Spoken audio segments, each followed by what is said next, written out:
Welcome to Ethics Matter. I'm Stephanie Tsai. Our guest today is Robert Quinn, the executive director of an organization called Scholars at Risk.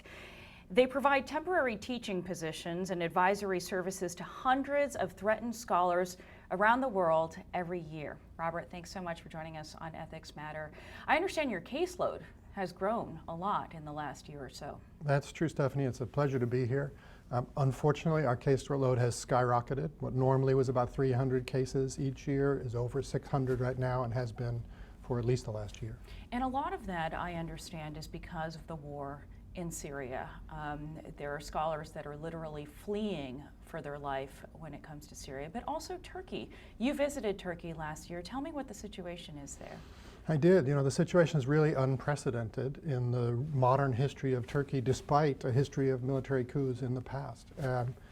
We have thousands of scholars, along with tens of thousands of other civil servants of different categories, who have been come under pressure, threats of firings, threats of prosecution and imprisonment, all frankly for simply speaking their minds and doing their work. Now this all began, from what I understand, this attack on scholarship and researchers and academics in January of 2016. There were more than 1,000 academics in Turkey who signed a letter criticizing President Erdogan's actions against the Kurds and asked for a peaceful solution. That's all that the petition asked.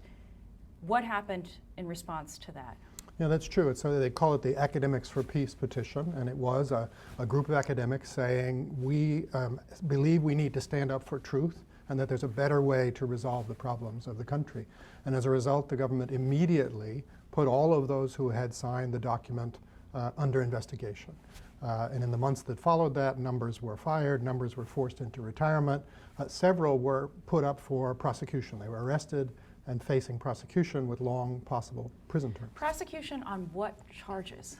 On the charges of being traitors to the state, of being sympathizers, but beyond sympathizers, of participating in the active support of terrorism merely for expressing the idea that there's a better way to resolve these problems. President Erdogan, after that petition came out, said that they were supporting, quote, terrorist propaganda and insulting the government. He further tried to undermine these academics' credibility by calling them so-called intellectuals. What effect does that have to brand academics who are simply questioning the actions of government terrorists and putting them in that category? Well, it has, I think, at least three really devastating effects. One is obviously on the academics themselves, their families, those immediately around them. It tries to isolate them from not only the rest of society, but from their own academic community. It says they're different somehow. They're not just doing their jobs, but they're actually trying to hurt us, right? Then for the wider community, it sends a message of, don't you dare speak up, or the same could happen to you. So it chills the whole academic community, and it says this is a place where you need to think twice before you do your work. But perhaps the biggest negative harm is, what does it do to society? Right? What does it do? It drives a wedge between those who have knowledge and the skills to ask important questions and the rest of the public. And it makes the public think we can't trust those who are asking questions of our government. And what does that do? That theme of undermining trust in institutions seems to be part of the autocrats' playbook, and it's something that some say we're seeing in this country as well, which we'll get to. So how does your organization help scholars? Have you placed Turkish scholars at American universities, at other Western universities? Well, we certainly have, and that's basically our core activity, is placing scholars who are not safe in their home countries at universities in other parts of the world, so we don't lose their voices, so we don't lose their talent. And that really was the ethos behind getting Scholars at Risk started. And we're now in our second decade of doing this work, and you're right, there is sort of an unwritten playbook where power tries to silence those that are asking questions. And scholars are amongst those who ask the most difficult questions. This is a real reversal, because in modern Turkey, there is a tradition in the last several decades at least of a real vibrant intellectual community. In fact, we were talking earlier about how Scholars at Risk actually had a presence in Turkey as a refuge for scholarship. And it's really one of the saddest parts of that moment. And in fact, we wrote to the Ministry of Education in Turkey And we said, look, you've spent the last couple of decades building up your international education partnerships. We know you value higher education, and we know that these actions are eroding all of that investment that you've made. So even if they don't want to take it from outsiders, the investments they've made themselves in their own higher education and the future of their own young people is being eroded by this kind of pressure. And what was their response? Well, it was really interesting. Number one, we did get a response. So I think that's important when you say, how do we do our work at Scholars at Risk? How can you possibly take on these kinds of forces? Yeah. We can't change what the government was doing, but we can cast a light on the legitimacy of what the scholars were doing and compare it to the illegitimacy of some state action, in this case, the prosecutions, arrest, and pressures on these. So we got a letter back from the ministry that said, we totally agree with you about the importance of academic freedom and institutional autonomy. And they cited, as we did, it's protected in the Turkish constitution. Right. But then they said, but you don't understand, they went too far. They crossed a line. And implicitly what they were saying is that because there was no conduct alleged, the only conduct was the words on the piece of paper challenging the government's position. So implicitly what they're saying is that critical inquiry, critical discourse is disloyalty. They're conflating the two. Are they also making a national security argument? President Erdogan, as you know, is dealing with multiple threats from ISIS, threats from Kurdish separatists, who he has branded terrorists, not to mention an attempted military coup in Turkey over the summer. Can you see where Erdogan's government is coming from at all when it comes to a crackdown? Well, so I think it's important to point out the coup in particular there. This crackdown on academics started in January.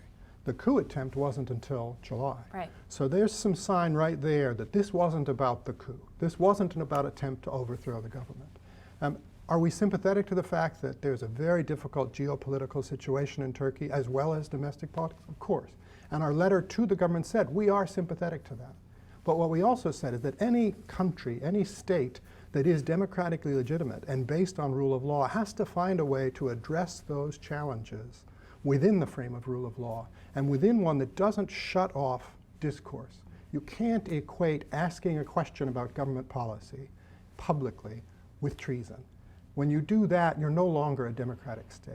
And that's what we said to them. We said, we support any reasonable measures within rule of law, of course, to address security concerns. But you can't stifle public discourse about important questions. So essentially what you're seeing is what some would say is a backsliding of Turkish democracy run in concert with the oppression of academics.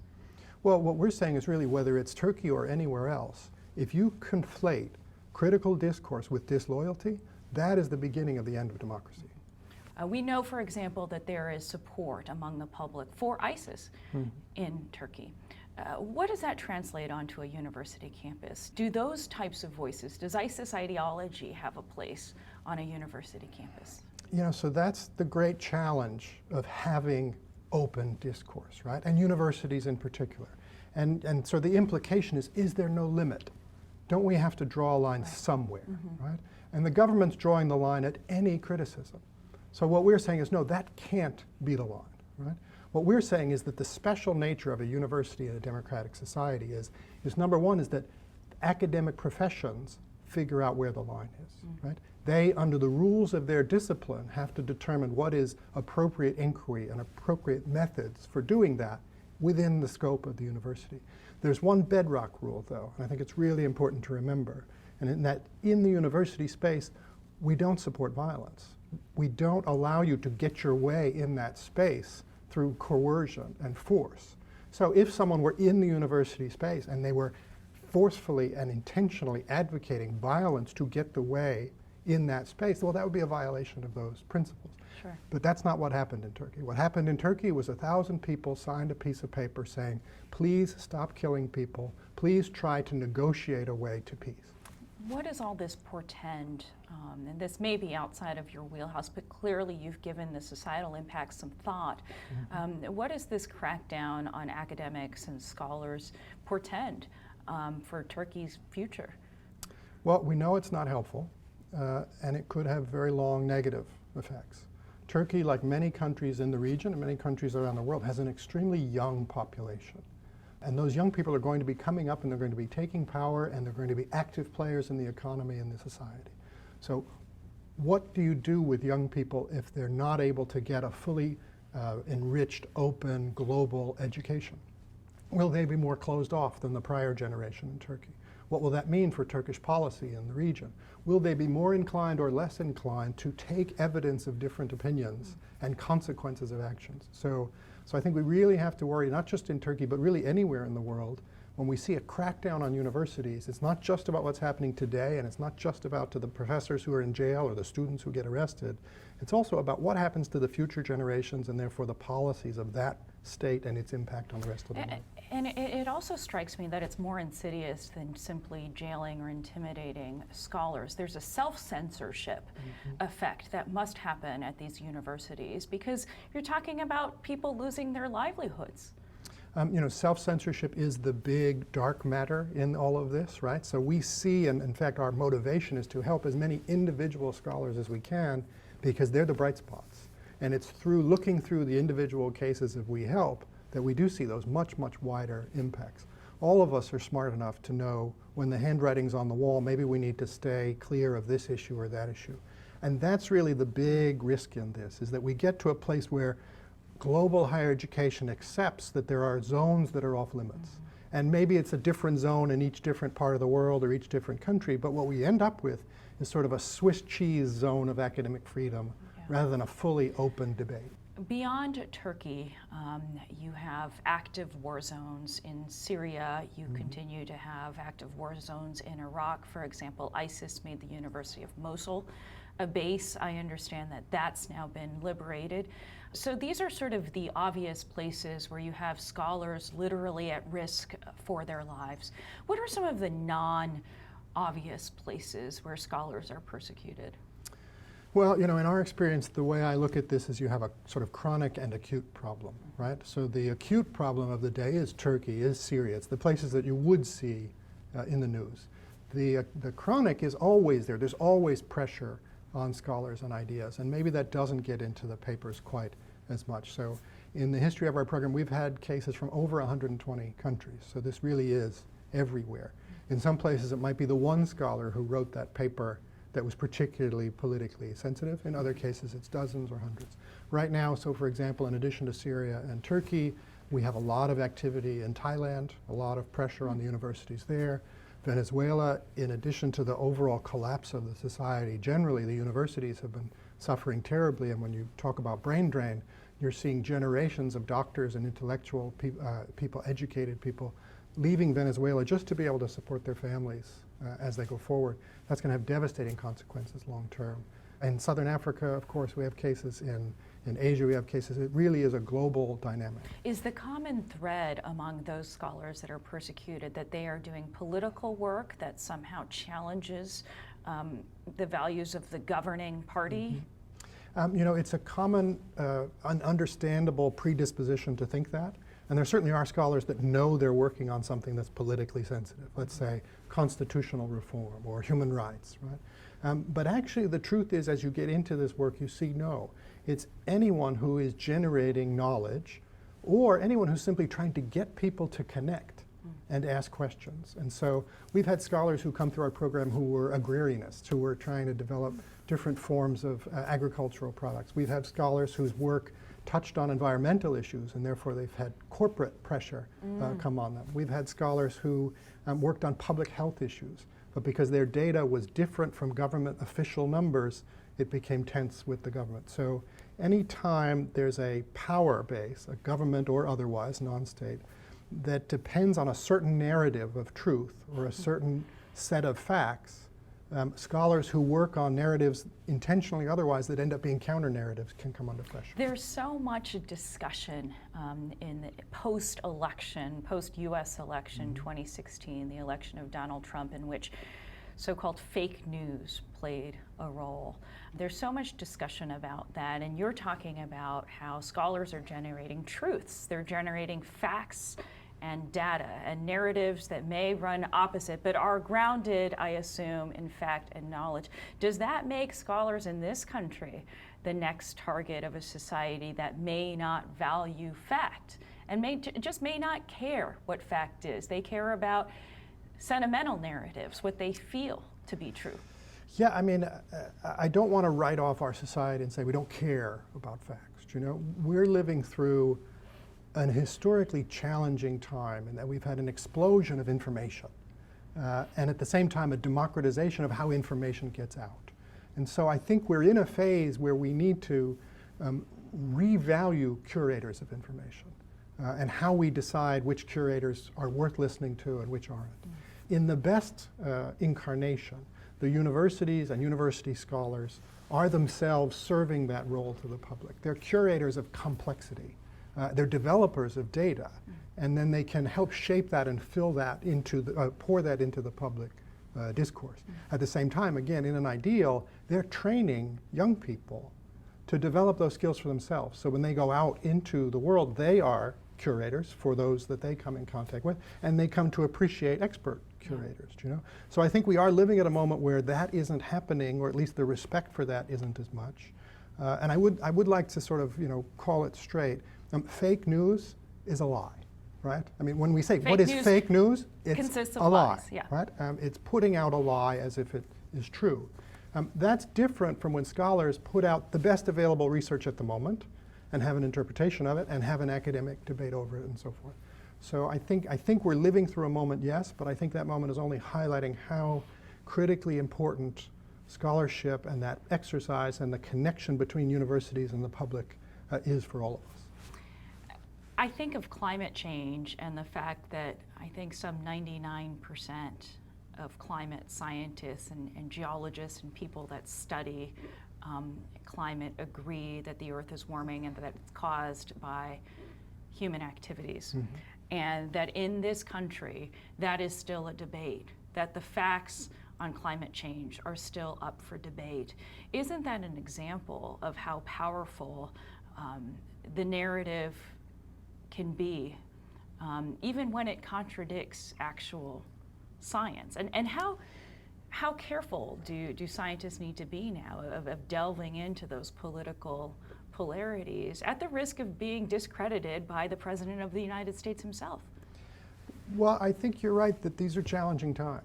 And I guess I would say there's two elements to that. Number one is we need to call on our universities, on our academics and our scholars and students to play that societal role, to be willing to put information into public consumption in ways that it can be reasonably digested by the public. And I don't mean dumbing it down, but I mean actually explaining the information. And to some that's challenging. Some in academia who have a more traditionalist view say, well, my job is to publish the paper, but after that, I've done my part. And you're saying they should take a larger, more vocal role? I am. I'm saying that's an old school and to me elitist view of the academy. What I'm saying is in order to justify the massive public investment in education that we want to have and see, and in research, in order to justify this concept of you should have a zone of autonomy and freedom to critique power, including the power that may fund some of that activity, right? So that's somewhat of a contradiction there if you look at it from one side, and I think that's the way a lot of the public and a lot of those who are hostile to the academic exercise look at it. Why should we fund criticism of the state, right? But in a democracy, that's essential, right? Because the power in the state comes from the people, and that funding comes from the people, and so the people use the universities as their representatives to present the information necessary to challenge power, to challenge truth or distortion of truth. So I think we do need to look to our universities, and I don't mean this critically because they're doing tremendous amount of work, and there are people who are really, really gifted at connecting with the public, but we need to encourage that side of higher education, to get that out there to the public, to show that that investment is important, not just because it helps young people get a better job and move on to a higher economic level, but also because it has a structural component to it. I think that is a perfect segue to sort of a change of topics here, which is free speech on university campuses. Here in the US, there is a vibrant debate about free speech protections. What are your thoughts on that debate? Is conservative speech being censored, being blocked at liberal universities in this country?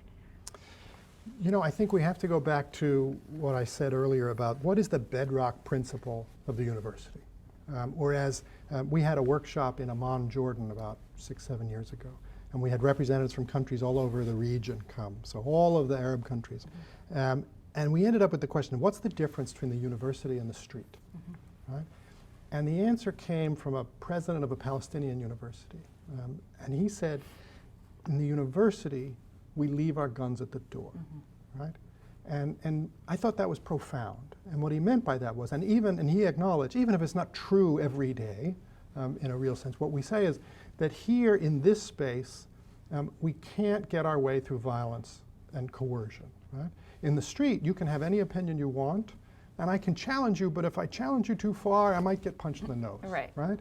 In the campus, I'm supposed to challenge you, and you know that coming in, and you're not supposed to punch me in the nose. You're supposed to come up with other arguments and other data and other evidence. Right. So I mention that because if we ground what's going on domestic campuses in that principle, then we can test each of these incidents against it. Okay. So was there a violent or coercive element to either the speaker that was trying to somehow incite those things, or to those that were trying to shut it down? And I think we've seen good and bad examples over the last 5 years in the US. I would say that the place where I'm most concerned is what is the response, the institutional response of the university, and what is the response of the state? The universities have a very difficult job. I fully respect those who are trying to do it. Safety has to be one of their paramount concerns. But I think we're living in a climate where they need to budget for security to keep open the space for discourse. And they need to talk to students about what is an appropriate way to exercise their disagreement with speakers and what is not, right? So, and if those students are using violence to shut down, if they are lighting things on fire, for example, then that's clearly a violation of the space. At the same time, we need to hold states responsible and state elected representatives and so forth. They have their right, as all of us do, First Amendment, to express their disagreement. But when a state authority seems to start to challenge the autonomy or the funding of a university because they don't like messages that are going on, that's also a violation of that principle. Was there an individual case that sort of inspired you and personified the mission of Scholars at Risk and how it's helping? There have been a lot of individual cases, obviously. And one of the I think very gratifying things that I've seen in this work is as we've gotten bigger and we've had more staff come in and take on the awesome responsibility of receiving requests for help and evaluating and then trying to find universities willing to help. I mean, so we are largely a young staff and they take it really seriously, and it's emotionally very, very taxing. Yeah. To literally have a pile of cases saying, help me on your desk, and how do you go home at night, and then how do you come in the next day and go. And I have found that all of the staff who have done well at that, humanly, intuitively connect a little bit more to one or two cases at any time.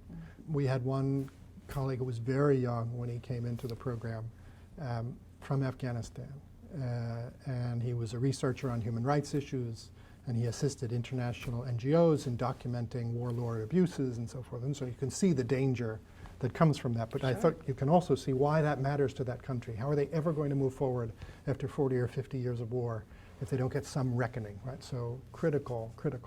And not to mention how much they need university-educated professionals who can do research and writing and persuasion and so forth. So he was one of the cases. And what were you able to do for him? We were able to help him get out of the country and ultimately continue his education in the U.S. and continue to do that kind of work, but from remotely. And ultimately, he went back and assisted the U.S. In trying to help rebuild Afghanistan. But the other reason he sticks with me is I had known this scholar for probably 10 years, and as was very often, you get to know people over time. You get to know them intimately very quickly, and then the picture fills in over time. And what I learned later was that he had been literally a child factory worker.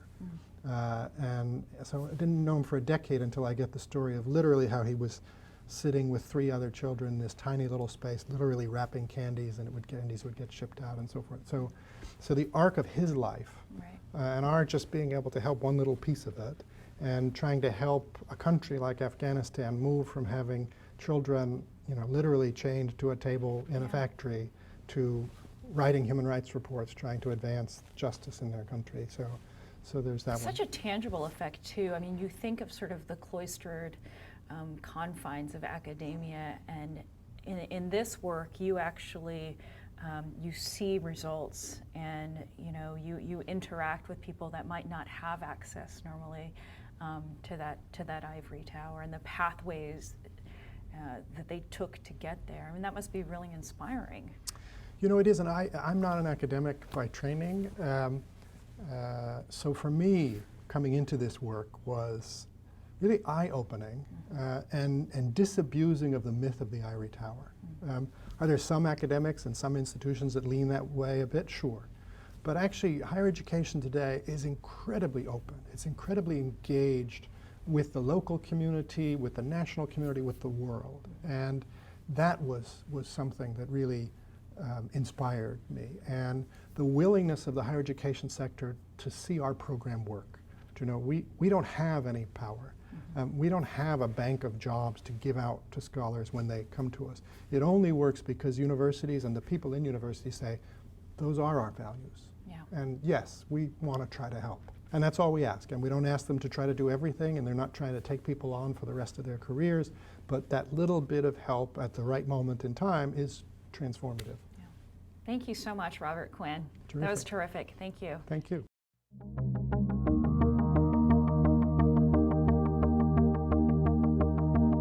For more on this program and other Carnegie Ethics Studio productions, visit carnegiecouncil.org. There you can find video highlights, transcripts, audio recordings, and other multimedia resources on global ethics. This program is made possible by the Carnegie Ethics Studio and viewers like you.